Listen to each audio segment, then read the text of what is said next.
Good evening, ladies and gentlemen. You're listening once again to the Hour of the Time. I'm William Cooper. Round up everybody you know. Get them in front of the radio tonight. Ladies and gentlemen, is one of those nights.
To trace back the worship of God to its simple origin, and to mark the gradual process of those degrading superstitions and unhallowed rites which darkened and finally extinguished his presence in the ancient world, is a study that I've undertaken for many years.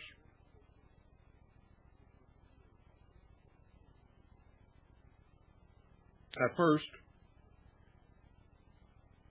Men enjoyed the blessings of nature like children, without inquiring into causes. It was sufficient for them that the earth gave them herbs, that the trees bore them fruit, that the stream quenched their thirst. They were happy. Oh, they were happy. And every moment, though unconsciously, they offered a prayer of gratitude to Him whom as yet they did not know.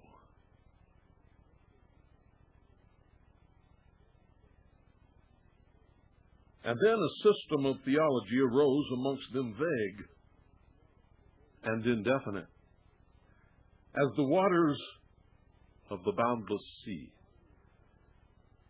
They taught each other that the sun and the earth, the moon and the stars were moved and illumined by a great soul which was the source of all life, which caused the birds to sing, the brooks to murmur, and the sea, the great and mighty sea, to heave.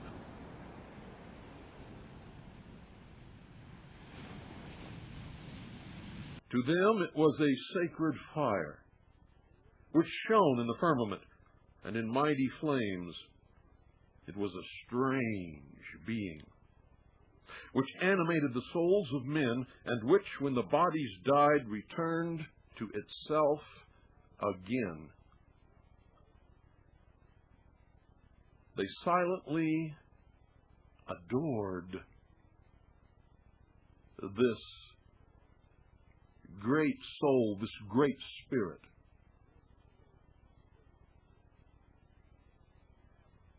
That was in the beginning. And they spoke of Him with reverence, and sometimes raised their eyes timidly to His glittering dwelling place on high. And they had no doubt that He existed, because they saw the evidence all around them. They were in awe of the world in which they lived, the power of nature, the teeming wildlife, the majestic forests, the towering mountains, the endless plains of grass, with the teeming herds of wildlife so vast that the eye could not see the end of the herd.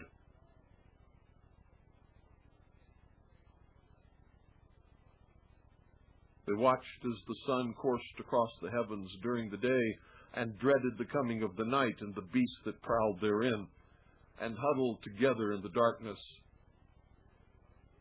for their mutual safety, marveling at the carpet of stars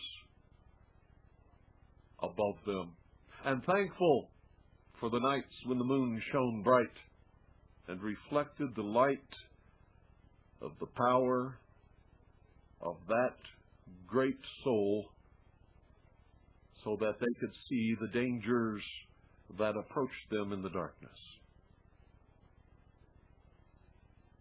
Their life was simple, and they were innocent, and life, for the most part, was very good.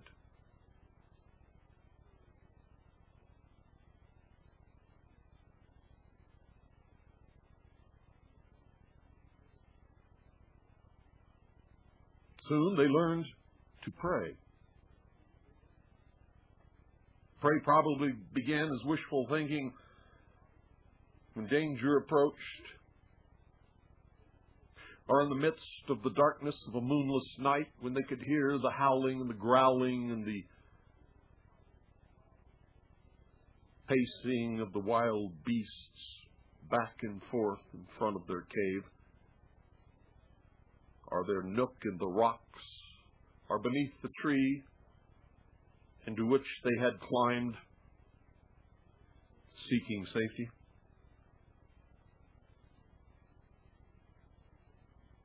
And when those whom they loved lay dying, they uttered wild lamentations and flung their arms despairingly towards the mysterious great soul. For in times of trouble, the human mind, so imbecile, so helpless, so innocent, clings to something that is stronger than itself.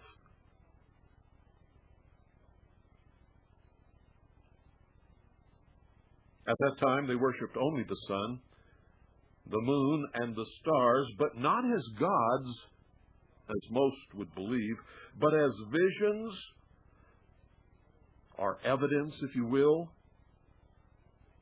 of the power and the presence of that divine essence which alone ruled and pervaded the earth, the sky, and the sea.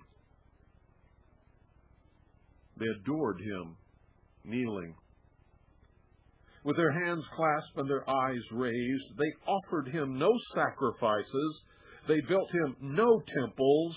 They were content to offer him their hearts, which were full of awe, in his own temple, which was full of grandeur.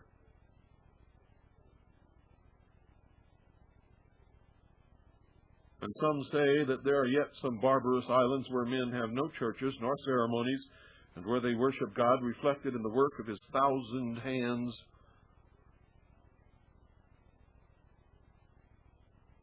And as you know, from past broadcasts where this subject has come up on telephone inquiries, that is my church, and that is the way I worship my God.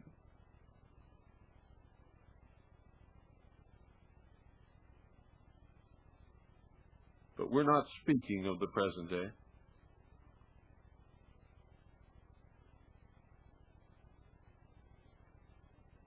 Those ancient peoples were not long content with this simple service. Prayer, which had first been an inspiration, fell into a system. And men already grown wicked prayed the deity to give them abundance of wild beasts' skins and to destroy their enemies. They ascended great mountains.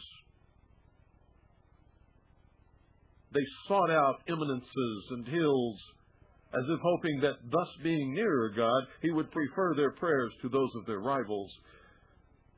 That is the origin of that superstitious reverence for high places, which was universal throughout the whole of the heathen world.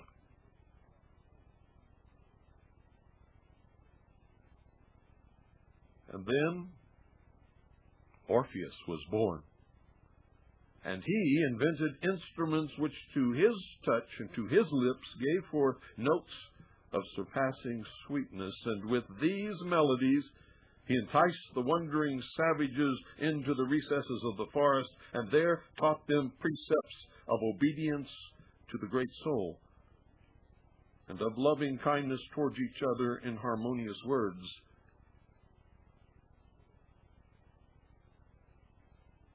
So they devoted groves and forests to the worship of their God. And there were other men who had watched Orpheus and who had seen and envied his power over the herd who surrounded him, what today we would call the masses, the sheeple. They resolved to imitate him, and having studied these barbarians, they banded together and called themselves their priests, and thus was born the priesthood, which exists to this day. Religion is divine, but its ministers are men, and sometimes they are demons with the faces and wings of angels. The simplicity of men and the cunning of their priests has destroyed or corrupted all the religions of the world. These priests taught the people to sacrifice the choicest herbs and flowers. They taught them formulas of prayer and bade them make so many obeisances to the sun and to worship those flowers which opened their leaves when the sun rose and which closed them as it set. They composed a language of symbols which was perhaps necessary, since letters had not been invented, but which perplexed the people and perverted them from the worship of the one God. Thus the sun and moon were worshipped as emblems of God, and fire as an emblem of the sun, water as an emblem of the moon. The serpent was to be worshipped also as an emblem of wisdom and eternal youth, since it renews its skin every year and thus periodically casts off all symptoms of old age. And the bull, the most vigorous of animals. And if you don't believe that, you've never been to Spain to a ranch which specializes in raising the pure line of fighting bulls, which are ultimately put to the death in the ring, but nevertheless, while they live, are truly, without a doubt, the most vigorous, the most robust, the most challenging, the most masculine of animals probably upon the face of this earth, and whose horns resemble those of the crescent moon. The priests observed the avidity with which the barbarians adored these symbols and increased them. To worship the visible, ladies and gentlemen, is a disease of the soul inherent to all mankind, and the disease which these men could have healed, instead they pandered to.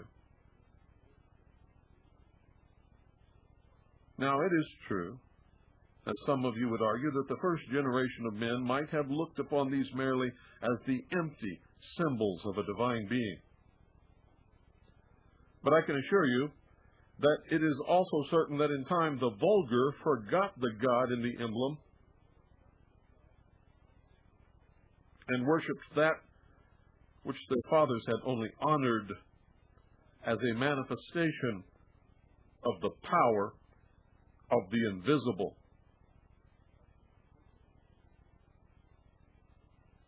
Egypt, that great civilization, was the fountainhead of these idolatries, and it was in Egypt that the priests first applied real attributes to the sun and to the moon, whom they called his wife.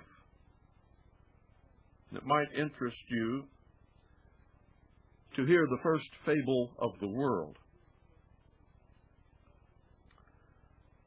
And I've told you this story before, but I'm going to tell you again tonight because it never hurts to repeat a lesson even to those who have heard it many, many times.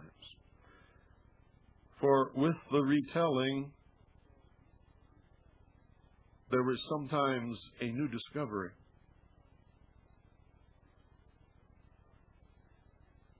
From the midst of chaos was born Osiris, and at his birth a voice was heard proclaiming, "The ruler of all the earth is born."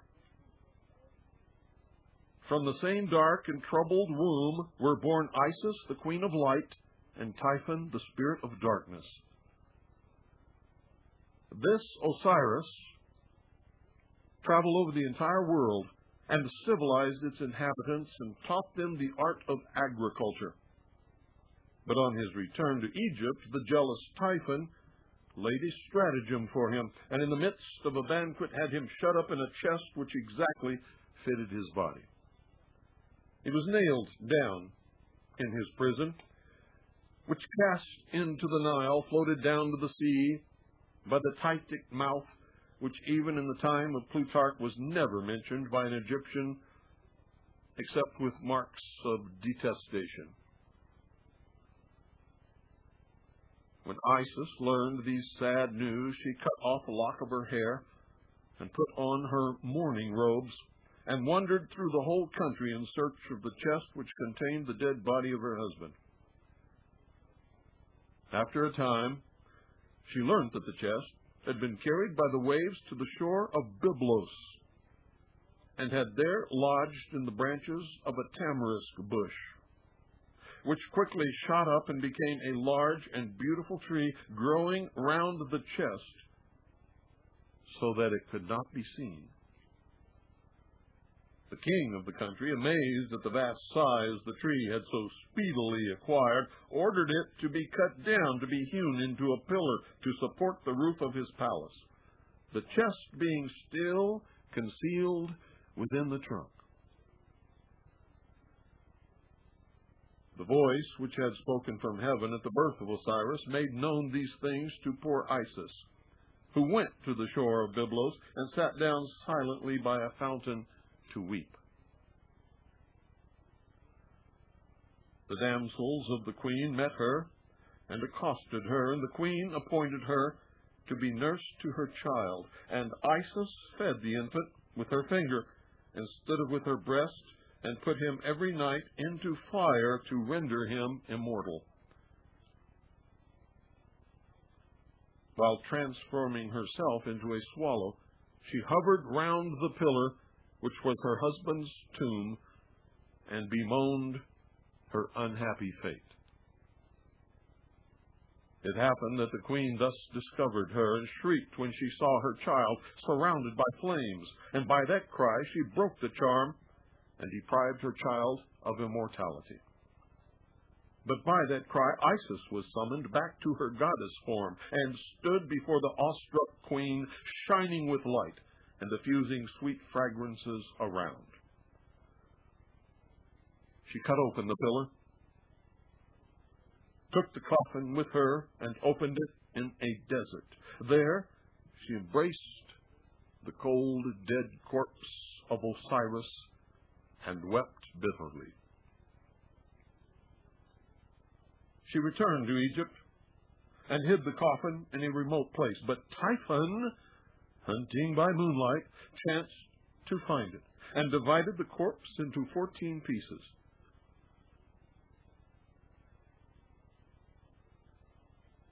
Again Isis set out on her weary search throughout the whole land, sailing over the fenny parts in a boat made of papyrus.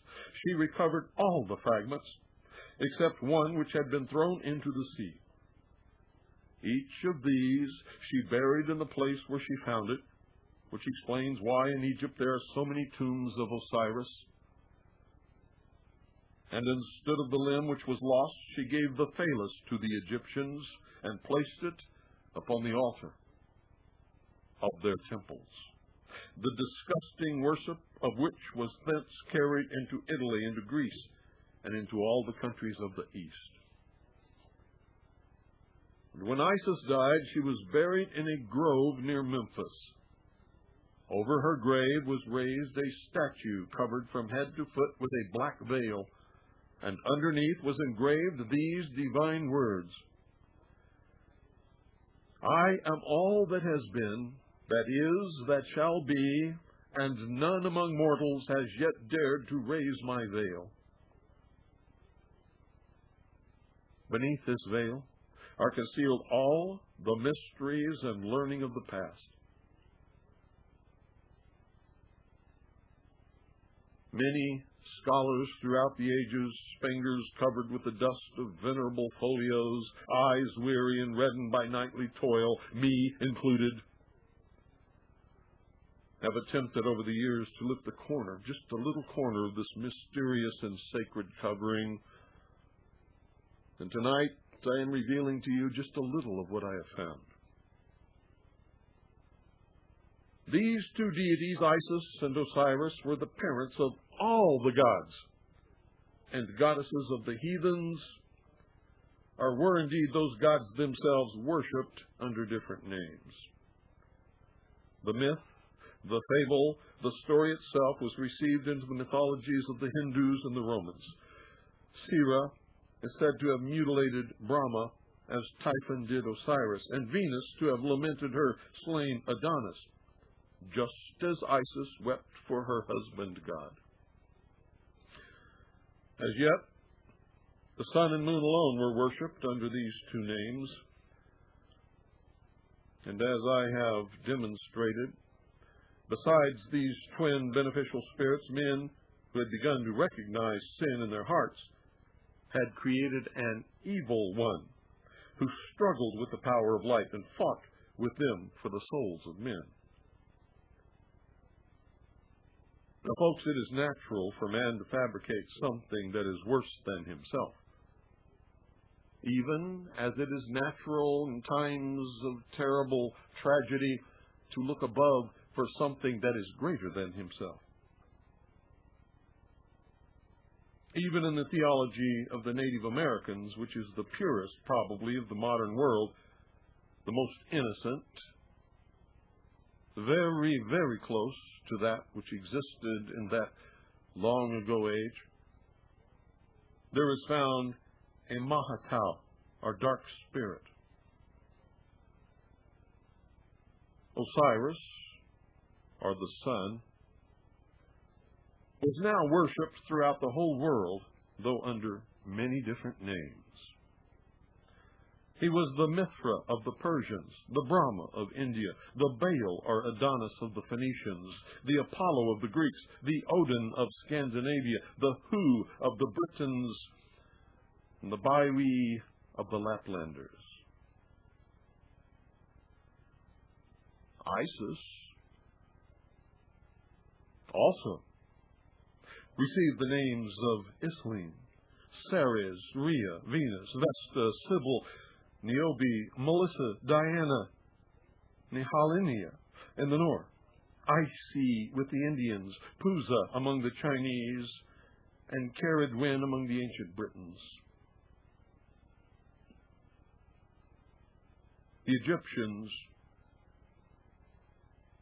were sublime philosophers who had dictated theology to the entire world. And in Chaldea arose the first astrologers who watched the heavenly bodies with curiosity as well as with awe, and who made divine discoveries, and who called themselves the interpreters of God.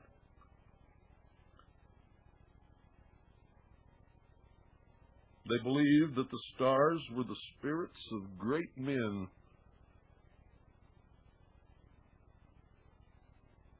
who had reached the point of apotheosis and had ascended into heaven as masters. And so to each star they gave a name, and to each day in the year they gave a star. And the Greeks and Romans, who were poets, read these names into legends. Each name was a person, each person was a god.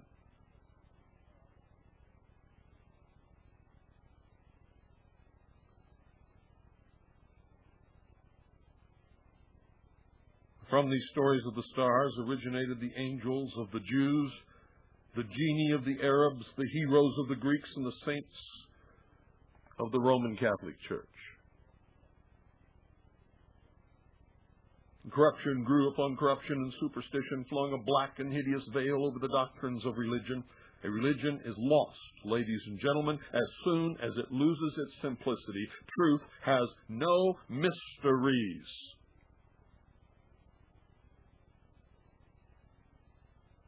It is deceit alone that lurks in obscurity.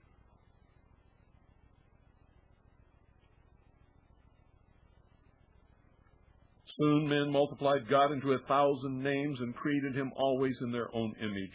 Him, too, whom they had once deemed unworthy of any temple less noble than the floor of the earth and the vast dome of the sky, they worshipped in caves and then in temples, which were made of the trunks of trees, rudely sculptured at first, and ranged in rows to imitate groves, and with other trunks placed upon them traversely. And such were the first buildings of worship erected by man from no reverence for the deity, but to display that which they doubtless conceived to be a stupendous effort in art, something to impress, awe, and cower their flock. It may not be needless to remind many of you that a superior being must view the elegant temples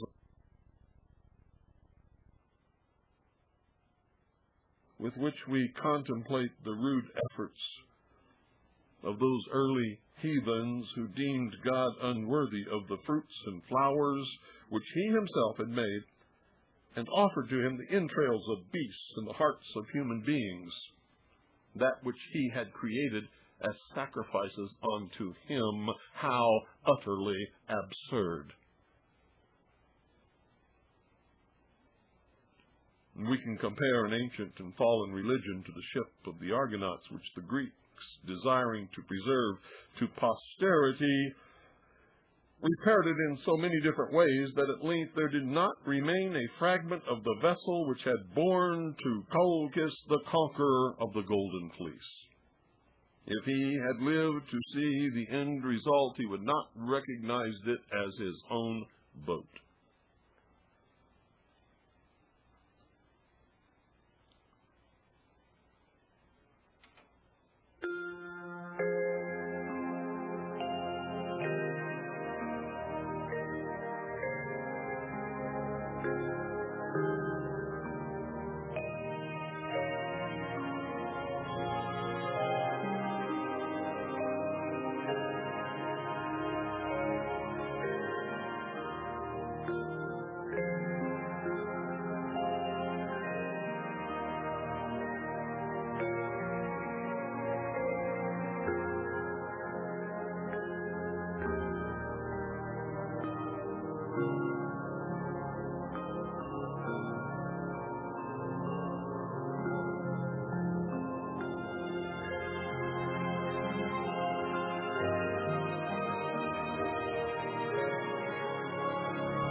Now remember, ladies and gentlemen, we're talking about ancient gods, ancient peoples, and ancient religions.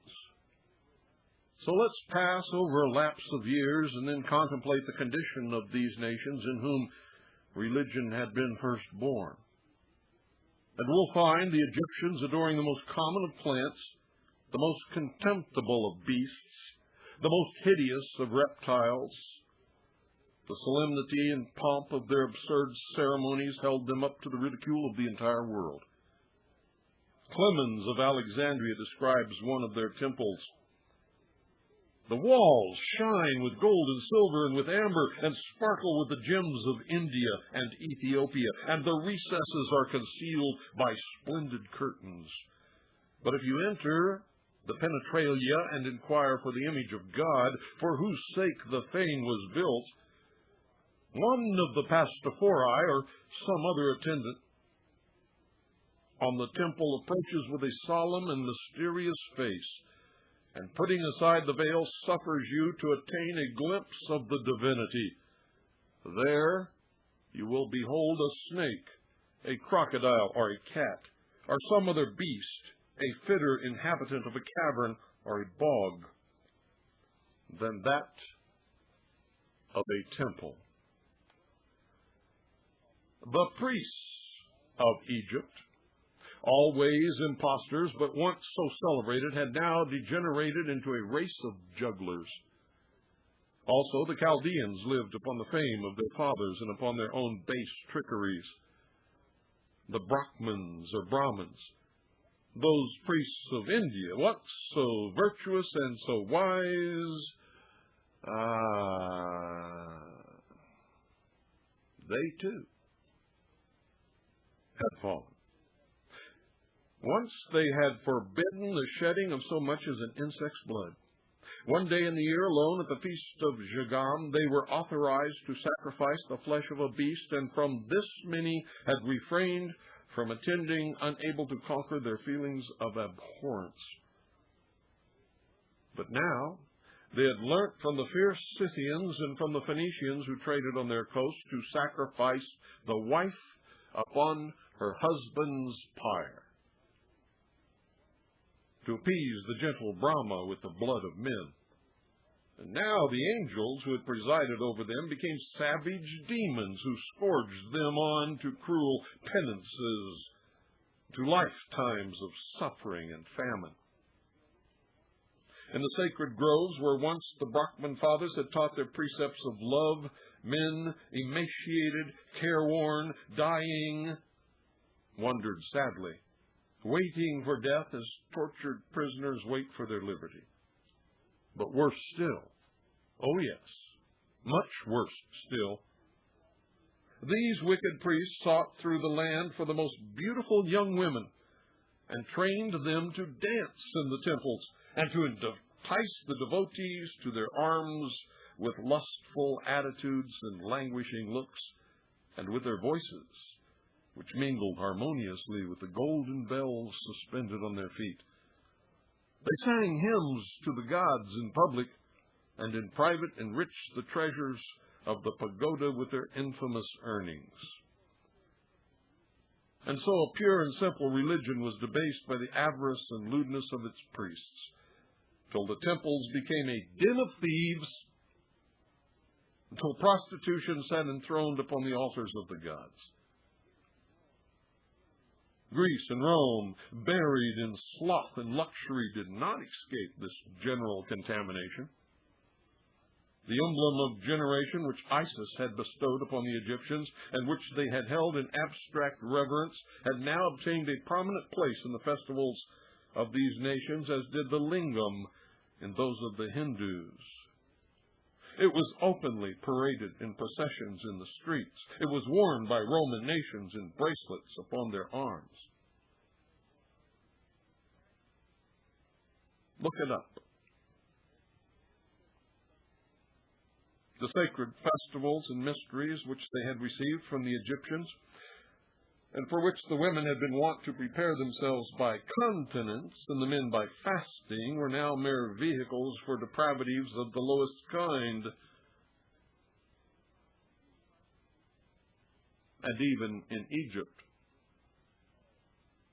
whence this all came.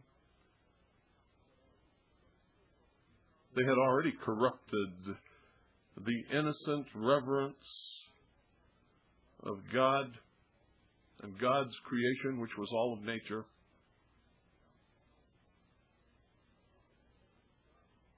Had taken man out of God's temple that God had built and put him into man's temples that man had built that could not even remotely begin to duplicate the grandeur or even come close to any kind of representation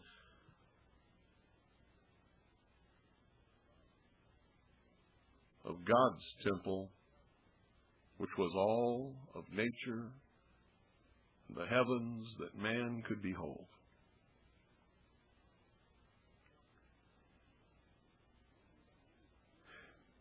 Men were permitted to join the women in their worship of Bacchus, of Adonis, of the Bona Dea, and even of Priapus, and so dissolute did the Dionysia become that the civil powers, ladies and gentlemen, were compelled to interfere with those of religion, and the Bacchanalia were abolished by decree of the Roman Senate. It was so depraved that even the depravity of what we have studied, that were the men who occupied the great Senate of Rome, could not stand it. And the Jews, the chosen people of God, had not their religion changed? Had not God, weary with their sins, yielded them to captivity, scourged them with sorrow, menaced them with curses? They worshipped Baal Peor, the Priapus of Assyria. They sacrificed their children to Moloch. They had dancing girls in the holy temple. I'm not going to go deeper into particulars so degrading to human nature. I will rather invite you to follow me to a corner of the world where, at least for many ages, religion was preserved in its pristine purity, although misused, misdirected, and its power abused.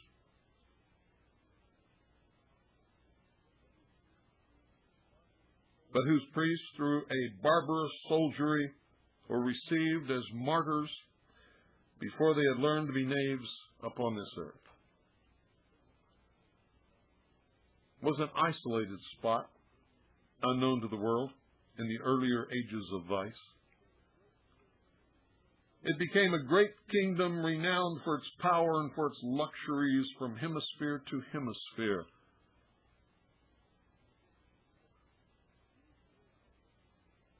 It abused its powers. It persecuted those peoples with whom it came in contact and whom it usually ended up ruling. And God eventually struck that empire down. But in its early days, it is worth studying.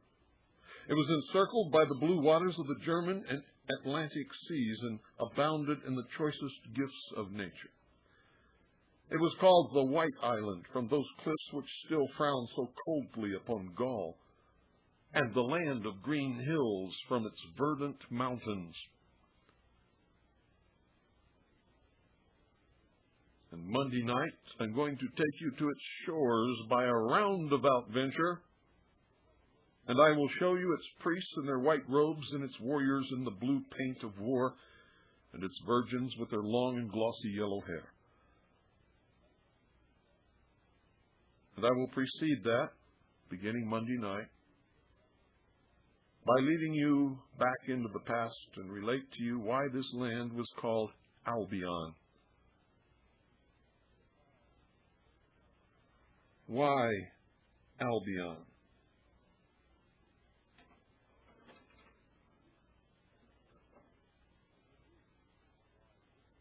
And indeed, why Britain? Doubtful many of you may be, what you've heard tonight is the truth. Many of you will ask, what is the purpose of this? Well, you're going to find out next week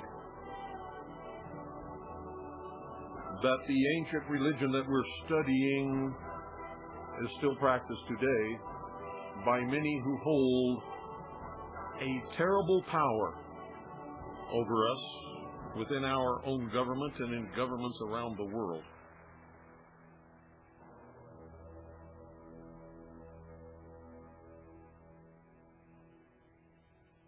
And it is this duplication of the misuse of the power and the ability to hold knowledge and technology and secrecy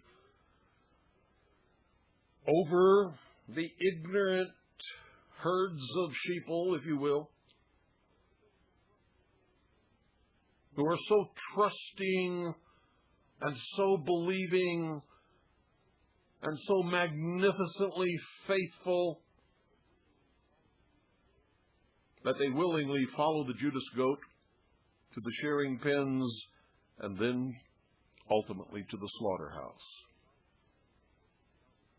And so I advise you to pay close attention to these lessons, and don't be stupid and don't be foolish, and don't think that you know all the answers, because there are very few of you in this listening audience who have ever bothered to study anything beyond the end of your own nose, nor have you ever listened to any other than the liar who stands behind the pulpit of your church and preaches to you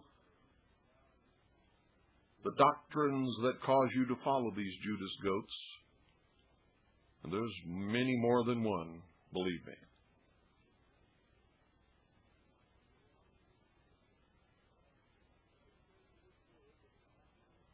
Everything in this world that is happening today is happening because of four things, ladies and gentlemen: race, religion, power, and greed. Race, religion, power, and greed. If you do not understand the history of religion and how it manipulates and controls vast numbers of people on this earth, then you are one of those being manipulated and controlled. Tonight's broadcast was taken in part from W. Winwood Reed's long-lost classic entitled The Veil of Isis, or Mysteries of the Druids, and from my own personal research. Good night, folks. God bless each and every single one of you. Good night, Annie Poon Allison. I love you.